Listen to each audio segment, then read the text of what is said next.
Today I'm going to talk about the uh, Western Pacific and Asia and what the U.S. is doing there. Um, it's the U.S. presence in Asia and the Pacific is large. We have bases in Japan, South Korea, Guam, in and out of the Philippines, in Australia, and transient presence in many of the countries as we have our military exercises or war maneuvers. And these days, it's in the Western Pacific. It really is a very, very dangerous place. In the Western Pacific, the U.S. and China are having quite a confrontation. The Chinese, of course, who live in that area, are saying that this is a graphic of what they call the 9 dashes. As you see here, 9 dashes is what they say is part of their territory. And on these, within this 9 dashes, they are building bases on atolls. They now have 9 different atolls that they have built, military bases. They say for civilian use, but also military. That has caused great concern for all of the countries in the region, whether it be Vietnam, the Philippines, Thailand, Singapore, and of course the United States, which claims the whole Pacific as its ocean, its sea. The U.S. is responding to it. This is the armada that every 2 years is formed. It's called RIMPAC, Rim of the Pacific Military Exercises. And this year, it's the largest naval exercises in the world. Let's see, let's go back to this one.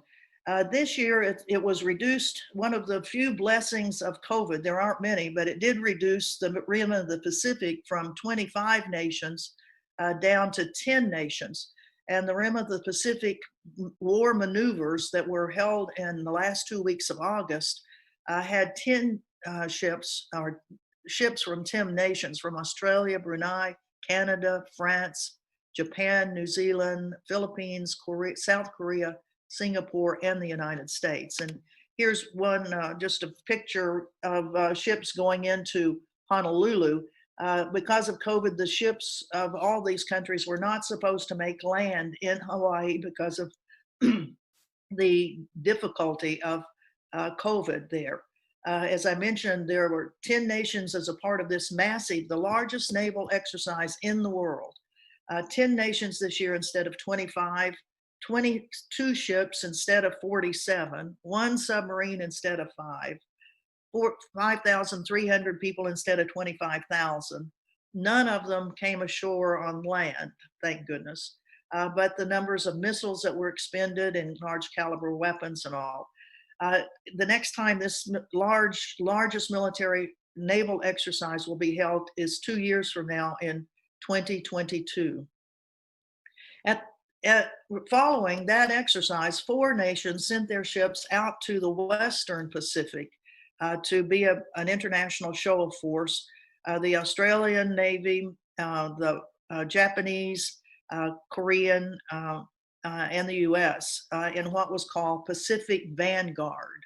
An additional 1,500 military folks were off Guam following the Rim of the Pacific exercises. And just to give you an idea of where Guam is out in the Western Pacific, Guam is is a territory of the United States, not a state, but an unincorporated territory of the United States.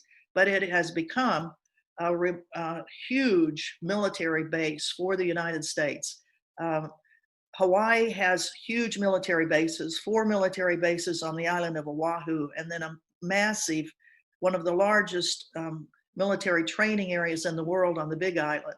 But now Guam is being built up with moving Marines from Okinawa down to Guam, and moving the Marines from Okinawa because of citizen activism in Okinawa. The numbers of US military bases, like 75% of all US military bases in the country of Japan, are located on the tiny island of Okinawa. So citizen protest has demanded that part of the Marine presence there be sent someplace else, and the island of Guam is the place that's gotten them. Guam this year, this summer, is really having a lot of military exercises there. One of them is called Valiant Shield. 11,000 US military have come into Guam, and the military exercises are still going on right now from September 14th through the 25th. An aircraft carrier is out there, a huge landing ship, which is almost as big as an aircraft carrier, and many other ships, and over 100 aircraft as a show of force to the Chinese Navy. Here's one of the pictures of the Valiant Shield in 2018. What Valiant Shield does, they conduct live fire missile exercises. They sink ships to show that you can blow them up.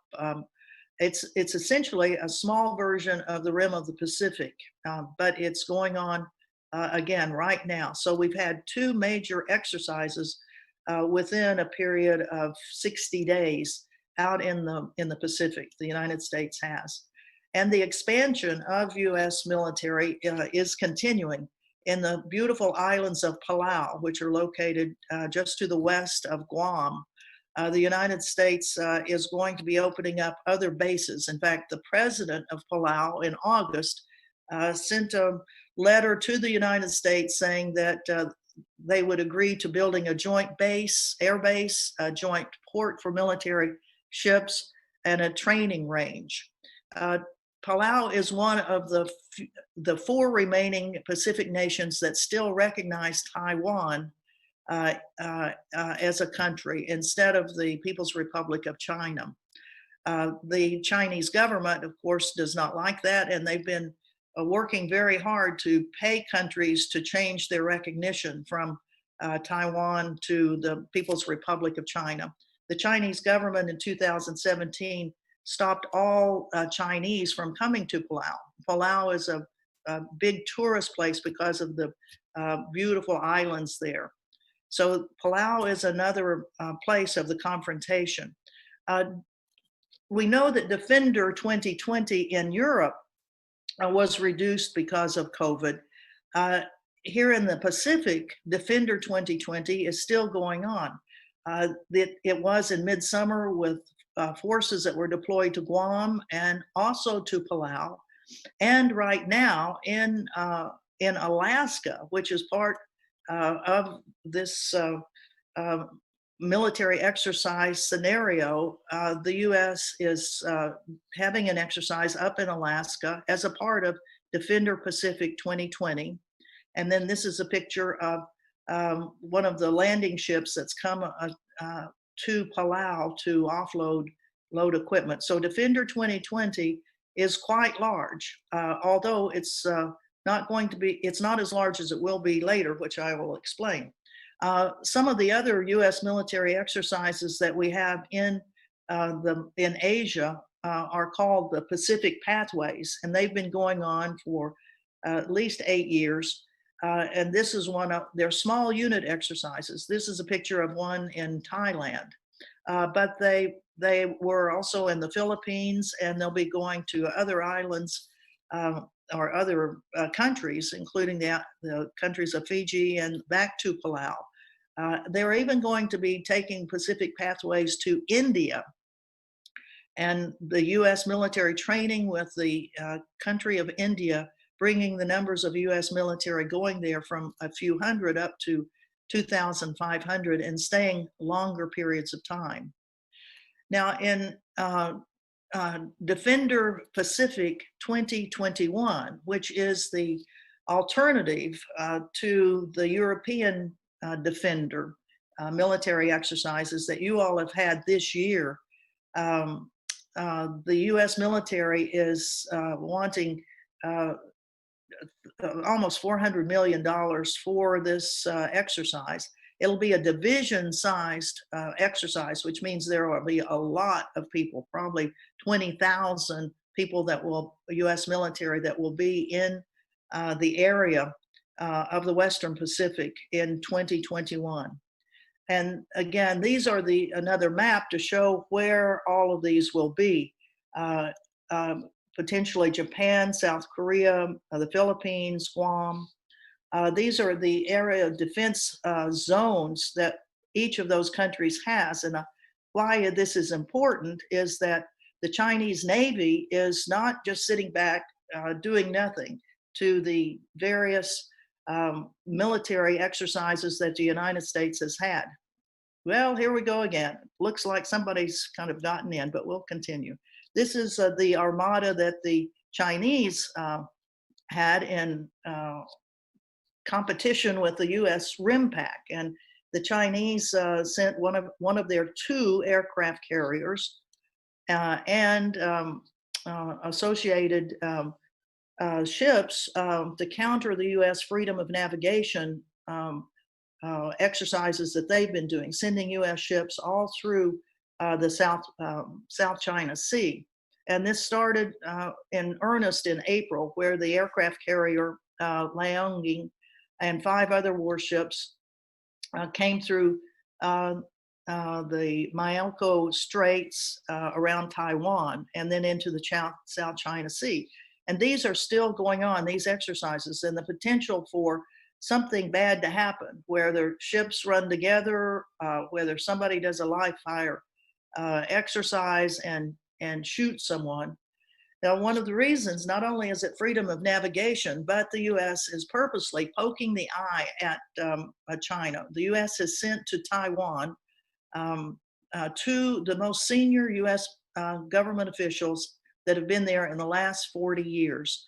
Health and Human Services Azar went to Taiwan in August, and primarily as a slap in the face of the Chinese over what the Trump administration says is the Chinese not being forthcoming about the extent of COVID. It was followed just a few days ago by the Undersecretary of State for Economic Affairs, who went there for the funeral of former president of Taiwan. All of these things made seem, well, why not send your officials? Except the United States has not done that as a kind of a signal to the Chinese that while we behind the scenes support Taiwan, our basic policies are toward the People's Republic of China. But these visits have really upset the Chinese government, including when the U.S. ambassador met with Taiwan's top official in New York in September, and the increased arms sales packages that the U.S. is giving to Taiwan. And what did the Chinese military do in response to these visits? Well, they sent 19 aircraft or 18 aircraft on September 18th, flying just to the border of Taiwan's air defense zone.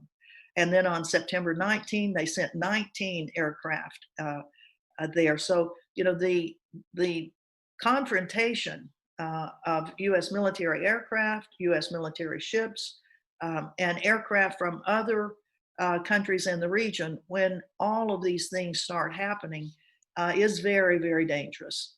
Well, so what are we working? How do we work to counter this? Well, activists all over the region are trying to get their countries to kind of stand down.